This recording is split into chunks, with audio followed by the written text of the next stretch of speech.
What's up, everyone? Welcome back to the channel, and welcome to my WWE Crown Jewel 2025 predictions. As always, I've got 24/7's predictions as well written down here. Don't mind the shakiness. Phone on a tripod on this table. The table's kind of cheap, so apologies, but let's get right into this. 24/7 it, and I agree on every match, except there's one that I'm still not quite sure of yet. I will do that match last, and I will have my mind made up before we get there. So, let's do the other four matches that we agree on first. Let's start with the tag team match. Rhea Ripley teaming with Io Sky, taking on the Kabuki Warriors, Asuka and Kairi Sane. This match, the build to it, I've actually kind of enjoyed. I I've always enjoyed, obviously, Io Sky. I think I said in my WrestlePalooza review that Io Sky is probably my favorite women's wrestler currently in all of wrestling. So I love her. Rhea Ripley, she's in her home country. This is in Australia. So obviously there's that. And then there's Asuka and Kairi, which I've I've always liked Kairi Sane. I've never been the biggest Asuka fan. Like, I don't hate her, but there's always just been more women I've always liked more than Asuka.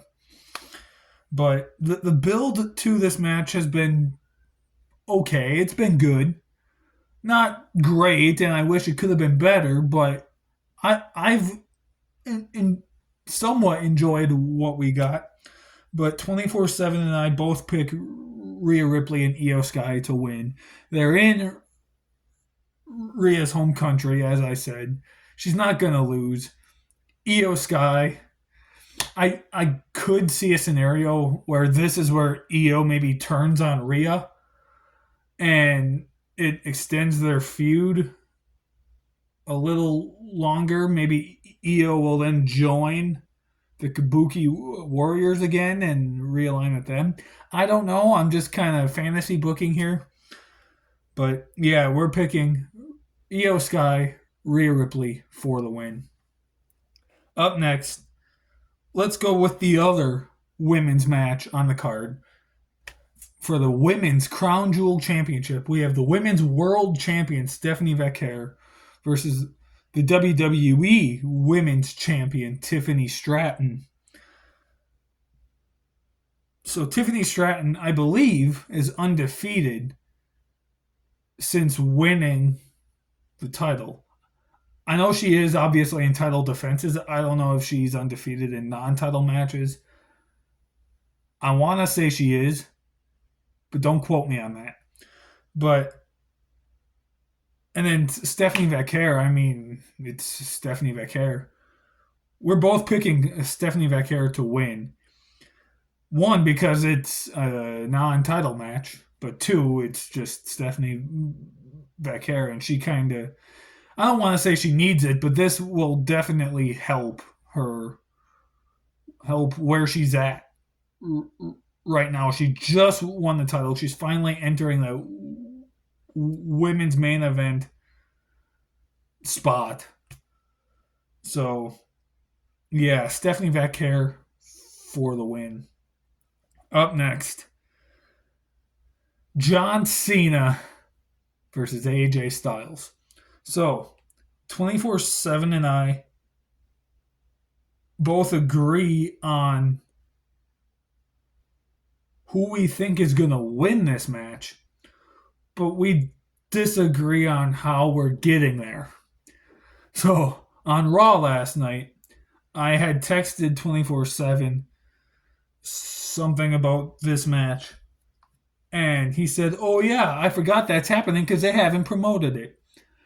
AJ Styles cut a promo on Raw saying that this match needs no story because the story writes itself. I said that to 24/7, and he's like, I mean, I guess. We disagree here because I agree with AJ Styles, which is strange because I'm a story guy when it comes to pro wrestling. Like, I watch wrestling for the storytelling, but I agree with him. This match doesn't need a story. The story does write itself. You have two of the greatest of all time who had one of the greatest rivalries in the past decade. Three one-on-one matches, all three of which were really good. SummerSlam, in particular, being the best one. And once again, they're gonna put on the probably the best match on the card. They're gonna leave it all in the ring and give it everything they've got. Again, the story writes itself. 24/7 disagrees with that. I agree with AJ saying that the story writes itself. So I'm totally fine with how the build and promotion to this match has gone. Like, I am 1000% happy with it. That being said, we both pick John Cena to win this match. So, it yeah, John Cena's only got 5 appearances left, 4 after Crown Jewel, which means I don't think all 4 will be matches. I would hope they are. 2 for sure will be Survivor Series and his final match. He's got 2 Raw appearances. Who knows if those will be matches or not? But yeah, John Cena, AJ Styles. This match is going to be so fun, so good. But we both picked John Cena to win this match. Up next, because I said I'll do that one at the end because I still haven't made up my mind. So up next, we will do the Australian street fight between Roman Reigns and Bronson Reed. This is probably either going to open the show or main event.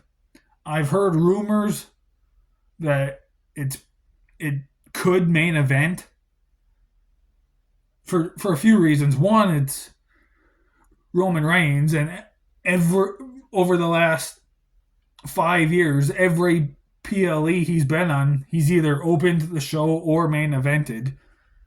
Never mid card. 2, Bronson Reed, who's from Australia. So, and 3, it's a street fight. So it would make sense why this would main event.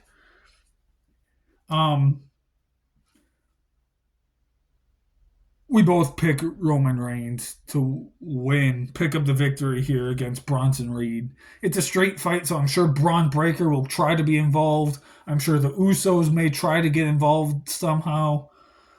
But in the end, Roman Reigns, the tribal chief, will pick up the victory in this match over Bronson Reed, get revenge on Bronson Reed for taking him out on a stretcher. Taking him out. Yeah, Roman Reigns for the win. And now the match that probably won't be the main event, but the one I still can't really make up my mind on who I want to pick because the build just kind of, I could see with the way the build has gone, I could see it going either way, honestly. The men's Crown Jewel Championship, where we have the World Heavyweight Champion, my boy, Seth Rollins, versus the WWE Champion, 24/7's boy, Cody Rhodes. I think that's his boy. Yeah. Once again, renewing a rivalry from 3 years ago. Seth Rollins has never beaten Cody Rhodes. Seth is like 0-22 if you count house shows as well. Like, never beaten Cody, at least in a one-on-one match. I think in tag matches back in the Shield days, possibly, but I know Battleground didn't. But I think maybe on like Raw or something they had a tag match of some sort. I don't know, but as far as one-on-one matches go, Seth never beat Cody. And that's why a lot of people, 24/7 included, probably thinks Cody is going to win here. Plus, it makes sense. Cody is probably the most popular star in WWE right now. However, something that happened on Raw last night kind of makes me wonder maybe Seth could win because there was a backstage segment where Seth Rollins was with Paul Heyman, and Seth said that he needs to win. And he asked Paul what's going to happen if he doesn't. And Paul Heyman said that he's going to, if Seth loses, it's going to make him wonder why he chose Seth, why he chose to align with Seth and not stay with Roman. Because if Seth can't beat Cody, what was the point of Paul Heyman joining forces with Seth Rollins? So, and that kind of makes me be like, oh, well then, if Seth loses, will Paul leave the group? Probably not, but like it makes your brain work and wonder. Could it happen? Sure, it's pro wrestling. Anything can happen. So I don't know who to pick here. 24/7 is picking Cody. That's probably the safe bet. However, do I want to go the safe route or do I want to take a risk and pick my boy? We've agreed on every match so far. I think I'm going to change it up, make it different. I'm going to pick Seth Rollins just for that sole purpose of we agreed on every single match. It's no fun if we agree on every single match. Gotta be different sometimes. So I'm picking my boy, Seth Rollins, to win, even though he'll probably lose. I'm still picking him to win the Crown Jewel Championship, get his first ring. And yeah, Seth Rollins, my boy, for the win. But guys, that is it. Those are my predictions and 24/7's predictions for Crown Jewel 2025. We still haven't decided yet who's reviewing it. I would like to review it. 24/7 says he wants to. Maybe we both will. Maybe we'll decide to do it together. Who knows? We haven't figured that out yet. But sometime next week, there will be a review for it. All right? Thank you so much for watching. Lots of more. That doesn't make sense. A lot more content is coming soon. I promise. We have ideas. We just got to get around to filming said ideas. Thank you so much for watching. Stay tuned for so much more. See you guys next time.